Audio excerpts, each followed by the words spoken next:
హైదరాబాద్లో హైడ్రా దూకుడు కంటిన్యూ అవుతోంది. ఓవైపు అక్రమ నిర్మాణాలపై ఫోకస్ పెట్టిన హైడ్రా వాటికి అనుమతులు ఇచ్చిన అధికారులపై చర్యలు తీసుకునేందుకు సిద్ధమవుతోంది. ఎఫ్టీఎల్ పరిధిలో నిర్మాణాలకు అనుమతులు ఇచ్చిన అధికారులపై క్రిమినల్ కేసులకు సిద్ధమైంది హైడ్రా. 6 అధికారులపై క్రిమినల్ కేసులు నమోదు చేయాలని సైబరాబాద్ కమిషనర్కు హైడ్రా సిఫారసు చేసింది.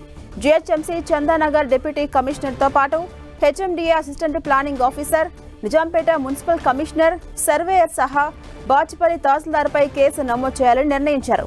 ఇక అక్రమ నిర్మాణదారులకే కాదు, నిబంధనలకు నీలొదిలిన అధికారులకు హైడ్రా సెగ తగిలింది. కూల్చివేతలు చేపట్టిన ప్రాంతాల్లో నాటి నుంచి విధులు నిర్వహించిన సంబంధించిన అధికారుల వివరాలను హైడ్రా సేకరిస్తోంది.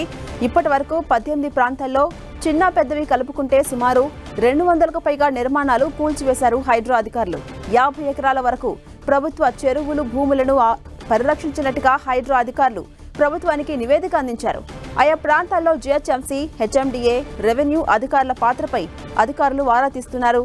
అక్రమ నిర్మాణాలపై నోటీసులు అందుకున్న పలువురు ఆందోళన వ్యక్తం చేస్తున్నారు. దుర్గం చెరువు ఎఫ్టీఎల్ పరిధిలో ఉన్నవారు హైకోర్టును ఆశ్రయించారు. అక్కడ నిబంధనలు పాటించాలని హైడ్రాకు హైకోర్టు ఆదేశించింది. అన్ని పత్రాలు పరిశీలించాకే చర్యలు తీసుకోవాలని హైడ్రాకు సూచించింది కోర్టు. అటు చెరువుల రక్షణకు తీసుకుంటున్న చర్యలను సీఎస్ శాంతికుమార్కి రంగనాథ్ వివరించారు. భవిష్యత్తులో అక్రమ నిర్మాణాలపై మరింత వేగంగా ముందుకెళ్లే యోచనలో హైడ్రా ఉంది. అటు దుర్గం చెరువు పరిసరాల్లోని నిర్మాణాలపై ఫోకస్ పెట్టింది హైడ్రా. రెవెన్యూ అధికారులు దుర్గం చెరువు ప్రాంతంలో సర్వే నిర్వహించారు. ఎఫ్టీఎల్ పరిధిలో నిర్మాణాలు ఉన్నట్టుగా గుర్తించారు. దీంతో 204 మందికి శేరిలింగంపల్లి రెవెన్యూ ఆఫీసర్స్ నోటీసులు జారీ చేశారు.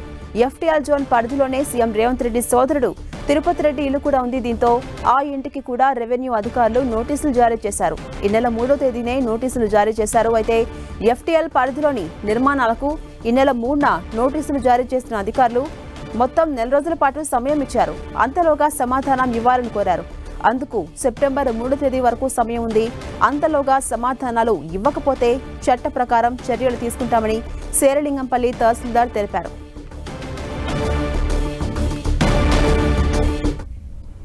ఇదే అంశంపై మరింత సమాచారం మా ప్రతినిధి రాముడు మనకు అందిస్తారు. రాముడు.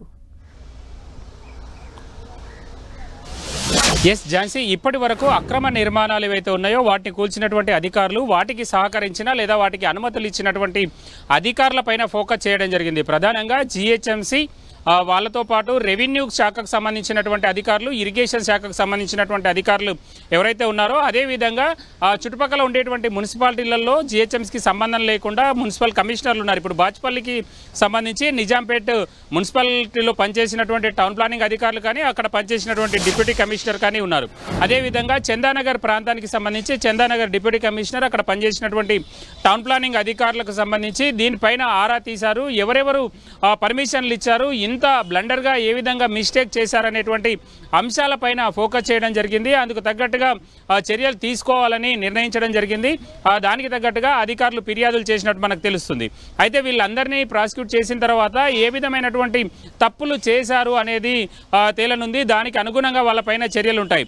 అయితే ప్రధానంగా ఇప్పటి వరకు కేవలం కొంతమంది నిర్మాణాలు కూల్చుతూ పోతే పర్మిషన్ ఉన్నాయి కూడా ఎందుకు కూలుస్తున్నారు, పర్మిషన్ అన్ని విధాల అధికారులు ఇచ్చారు కాబట్టి మేము కట్టుకుంటున్నామని అటు బాధితుల నుంచి కానీ, అదేవిధంగా సొసైటీలో కొంతమంది నుంచి కూడా వస్తున్నటువంటి విమర్శలను వాటిని అధిగమించేలా అధికారులు ఇప్పుడు సెకండ్ స్టెప్ తీసుకున్నారని చెప్పుకోవచ్చు. మొదటిసారి ఈ విధంగా చేయడం, ఇటు గండిపేటకు సంబంధించినటువంటి సూపరింటెండెంట్ ఇంజనీర్తో పాటు ఇటు బాచుపల్లి ప్రాంతంలో ఉండేటువంటి నిజాంపేట మున్సిపల్ కార్పొరేషన్ అధికారులు, జీహెచ్ఎంసీకి సంబంధించినటువంటి కొంతమంది అధికారులు, హెచ్ఎండిఏకి సంబంధించినటువంటి అధికారులపైన అయితే చర్యలు షురూ అయినాయని చెప్పుకోవచ్చు. వీళ్ళతో పాటు ఇరిగేషన్ శాఖకు సంబంధించి చాలామంది ఎన్ఓసీలు ఇచ్చారు.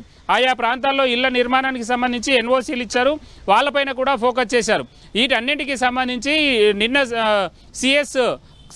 సిఎస్ ఈ అంశాలపైన ఫోకస్ చేసి పూర్తిగా వివరాలు తెప్పించుకున్నారు. హైడ్రా కమిషనర్ రంగరాజ్తో చర్చించి ఏ అంశాలపైన చర్యలు తీసుకుంటున్నారు, ఎట్లాంటి పనులు చేస్తున్నారు, కోర్టు సంబంధించినటువంటి అంశాల్లో ఎలాంటి ఇబ్బందులు రాకుండా చర్యలు తీసుకోవాలని కూడా సూచించినట్టు తెలుస్తుంది. ఈ విధంగా మొత్తంగా హైడ్రా అయితే ఒక ప్రత్యేక కార్యాచరణ తీసుకొని ముందుకెళ్తుంది. ఇటు అదేవిధంగా దుర్గం చెరువుకు సంబంధించి, దుర్గం చెరువు చాలా కాలంగా వరదలు వచ్చినప్పుడల్లా ప్రతిసారి అక్కడ ఉండేటువంటి నిర్మాణాల్లోకి నీళ్లు రావడం, ఆ రోడ్లపైన మొత్తం నీళ్లు నిల్చుండడం, ఇదైనటువంటి ఇబ్బందులు వస్తున్నాయి. కాబట్టి ఇప్పుడు వీళ్ళు నోటీసులు ఇవ్వడం అనేది చర్చనీయాంశంగా మారింది. అంతేకాకుండా అక్కడ ముఖ్యమంత్రికి సంబంధించినటువంటి వాళ్ళ బ్రదరు నివాసం ఉండడం, ఆయన నివాసానికి కూడా నోటీసులు ఇవ్వడం అనేది ఇప్పుడు హాట్ టాపిక్ అయినటువంటి పరిస్థితి. మనం చూస్తే దుర్గం చెరువు పరిధి నుంచి అంటే ఇప్పుడు ఉండేటువంటి వాటర్ స్టోరేజ్ ఏరియా ఎక్కడి వరకు అయితే వాటర్ స్ప్రెడ్ ఏరియా ఎక్కడి వరకు ఉందో అక్కడి నుంచి చూస్తే దాదాపు 200-300 మీటర్ల తర్వాత FTL రాళ్ళు ఫిక్స్ చేసి ఉన్నాయి. ఆ తర్వాత బఫర్ జోన్లు ఉన్నాయి.